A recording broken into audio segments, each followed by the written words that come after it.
Bonjour, je m'appelle Ivy Yukiko Ishihara Oldford. Ma première contact avec toute cette expérience-là, c'était la fabrication du masque de radiologie. Et ça a provoqué une genre de crise, mini-crise, émotion, peur. J'étais réconfortée par les technologues qui s'occupaient de moi. Ils étaient très patients. Ils me rassuraient que ça prendrait juste quelques minutes de plus. Et ils m'apportaient comme des Kleenex pour m'essuyer les yeux.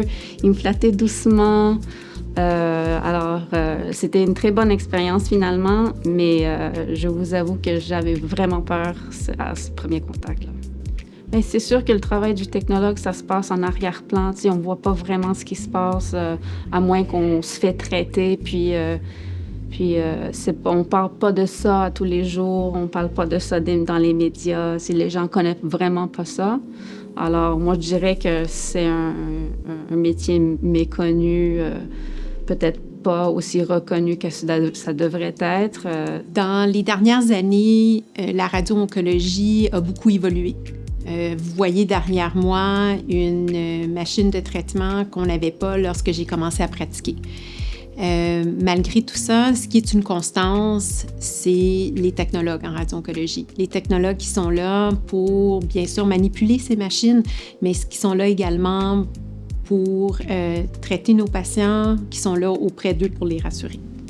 Je me suis sentie vraiment entre de bonnes mains à chaque étape de mon expérience. On est très chanceux d'avoir les ressources disponibles pour nous et les technologues qui ont le cœur à bonne place. Je suis en fait très chanceuse que ma condition ne menace pas ma vie. J'ai pas un cancer, je suis très reconnaissante pour ça.